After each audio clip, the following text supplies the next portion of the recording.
शरीफ सरकार पानी P P के कोसती रही। जिस भारत विरोधी एजेंडे के बल पर शहबाज शरीफ सरकार में बैठा हुआ है, उसी का परिवार बताइए भारतीय डिजाइनर के कपड़े पहन रहा है, खरीद रहा है। जैसे ही इसकी डिटेल सामने आई तो लहंगे का भारतीय कनेक्शन जानकर पाकिस्तानी भड़क गए।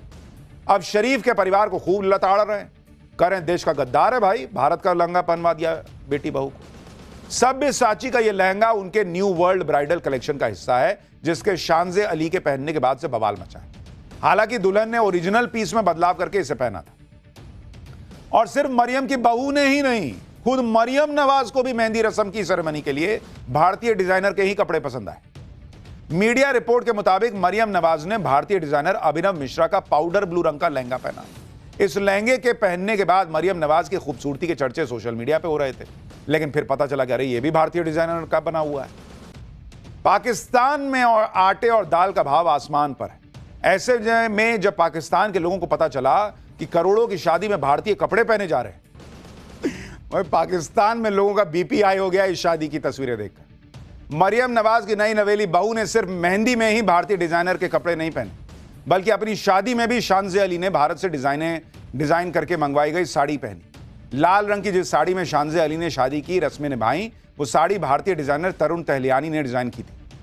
पाकिस्तान के लोग भारतीय डिजाइनर तरुण तहलियानी का नाम सुनकर इसलिए भी बौखलाए हुए हैं क्योंकि तरुण तहलियानी के पिता ने 1971 की जंग में पाकिस्तान को फोड़ा था।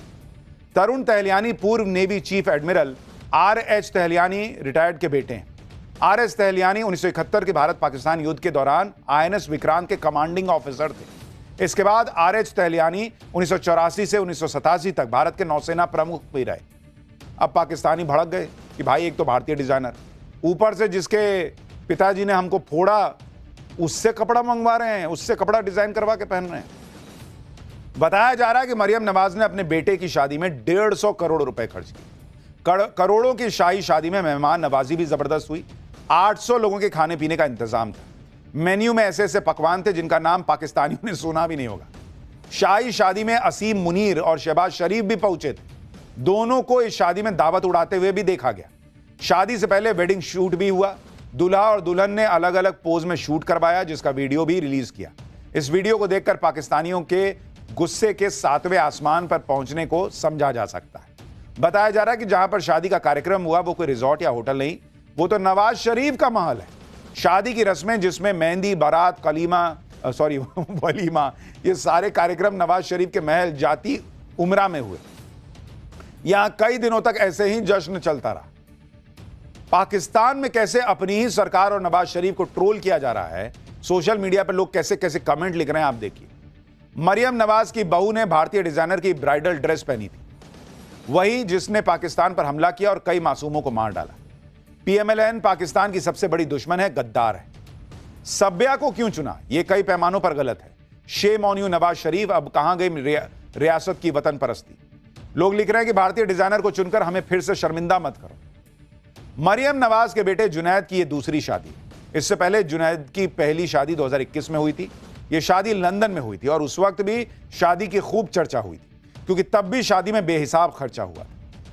ऐसा शाही इंतजाम और भारतीय डिजाइनर्स के कपड़ों को देखकर नवाज शरीफ के परिवार को जमकर ट्रोल किया जा रहा है।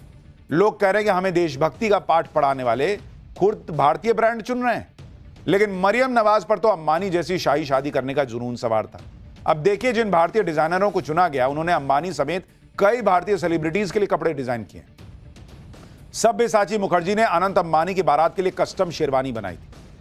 सब्यसाची मुखर्जी ने अनुष्का शर्मा, दीपिका पादुकोण, प्रियंका चोपड़ा, कैटरीना कैफ और बिपाशा बसु की शादी के आउटफिट्स तैयार किए थे। जबकि तरुण तहलियानी ने अनंत अंबानी की शादी में कुछ खास फंक्शन के लिए कपड़े बनाए थे। रकुल प्रीत सिंह और जैकी भगनानी ने अपनी शादी में तरुण तहलियानी के आउटफिट्स ही पहने थे। तो उनको पाकिस्तानियों को लगा होगा कि क्या करें ऐसा कि थोड़ा रॉयल लगे, तो भाई भारतीय डिजाइनर से डिजाइन करवाते हैं ताकि हमको भी लगे कि हमारे पास थोड़ा पैसा है। लेकिन पैसा तो खर्च हो गया, अब पब्लिक जबानी खर्च कर रही है, खूब गाली दे रही है। खैर, पाठशाला में अब अगली क्लास का वक्त हो गया। होटल में बंद शिंदे के पार्षद उद्धव अपना मेयर बनाने के जुगाड़ में। मुंबई में मोदी फडणवीस का प्लान तैयार है क्या? उद्धव और राज ठाकरे का पैकअप होने के पहले आखिरी दाव। मुंबई में क्या गजब हो रहा है, अब आपको दिखाता हूं। बीएमसी चुनाव में बीजेपी गठबंधन को शानदार जीत मिली, लेकिन अभी तक मेयर का चुनाव नहीं हो पाया। बीजेपी और एकनाथ शिंदे को मिलकर मेयर का सिलेक्शन करना है। लेकिन मेयर चुनाव का मामला अब होटल पॉलिटिक्स तक पहुंच चुका है। एकनाथ शिंदे ने अपने सभी पार्षदों को होटल भेज दिया है। इधर सीएम फडणवीस दावोस चले गए और उद्धव ठाकरे अलग खेला करने की बातें कर रहे हैं, नए नए दावे ठोक रहे हैं। चुनाव जीत नहीं पाए, अब कह रहे हैं कि मेरा मेयर बन सकता है। आप देखिए कि बीएमसी के मेयर के लिए किस तरह से रस्साकशी चल रही है। उद्धव ठाकरे कह रहे हैं कि वो भी मेयर की रेस में है। कौन से हिसाब से बॉस? पब्लिक ने आपको रेस से बाहर कर रखा है। उद्धव ठाकरे का देवा वाला बयान हलचल मचा रहा है। संजय राउत कह रहे हैं कि टाइगर अभी जिंदा है। इधर एकनाथ शिंदे बीएमसी के लिए 2 फॉर्मूले लाए हैं। फडणवीस ने अलग प्लान तैयार कर रखा है। यानी बीएमसी चुनाव के नतीजे तो आ गए, लेकिन मारा मारी खत्म नहीं हुई है बॉस। बयानबाजी फुल चल रही है, मजेदार घटनाएं हो रही हैं, ऐसे ऐसे दावे हो रहे हैं कि पब्लिक हैरान है कि बहुमत तो महायुति को मिला, उद्धव ठाकरे का मेयर कैसे बन रहा है भाई, जो उद्धव ठाकरे दावा कर रहे हैं। वहां क्या हो रहा है सब दिखाऊं, उससे पहले जरा एक ट्रेलर देख लीजिए।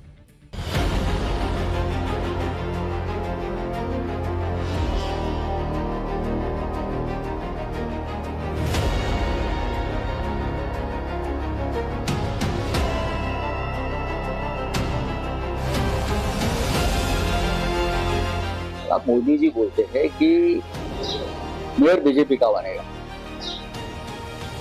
लेकिन कैसे बनेगा ये बोल। हम लोग है ना, अभी भी जिंदा है टाइगर। संजय राउत जैसे जो महा अल्हड़ बेवकूफ टाइप के लोग हैं, वो इस तरह के दिन में सपने देखते हैं। मुंबई में मेयर पद की रेस वैसे तो बहुत सिंपल है। बहुमत महायुति को मिला हुआ है। BJP plus Shivsena plus Ajit Pawar की जो एनसीपी है, ये तीनों आराम से बीएमसी में मेयर बना देंगे और मेयर पद के लिए भी पहले से तय फॉर्मूले पर काम होगा।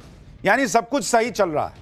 लेकिन अचानक मुंबई की राजनीति में हलचल तब तेज हो गई जब एकनाथ शिंदे ने अपने पार्षदों को इकट्ठा किया और होटल चल दी। उद्धव की पार्टी कह रही है कि शिंदे को डर लग रहा है कहीं बीजेपी एकनाथ शिंदे की पार्टी को ही ना तोड़ दे। संजय राउत ने कहा कि हमारे पास भी कुछ आंकड़े हैं। संजय राउत ने कहा कि बीजेपी के पास अकेले बहुमत नहीं है। मोदी जी ने बीजेपी का मेयर बनाने की बात कही, लेकिन कैसे बनाएंगे। यानी एकनाथ शिंदे ने अपने पार्षदों को होटल में जमा किया। मुंबई में कयासों का दौर शुरू हो गया। नए नए दावे, प्लानिंग सब होने लगी। संजय राउत तो कह रहे हैं हमारे पास कुछ नंबर है और हम भी चैलेंज कर सकते हैं क्योंकि टाइगर अभी जिंदा है। ये अभी टाइगर बिल्ली में ही फंसे हुए हैं। सुनिए जरा इनको। बीजेपी वाले उनकी मेयर की बात करते हैं। एकनाथ शिंदे के पास पूरे 30 नगर सेवक नहीं है कॉर्पोरेटर, वो उनकी मेयर की बात करते हैं। अब जिनको बनाना है वो बना लेंगे। हम लोग है ना, अभी भी जिंदा है टाइगर। अभी भी शिवसेना के पास और उनके साथियों के पास एक ऐसा आंकड़ा है जो उनको चैलेंज कर सकता है। लेकिन कभी कभी मजा भी लेना चाहिए ना, तो ये मजा लेने की बात चल रही है हमारे।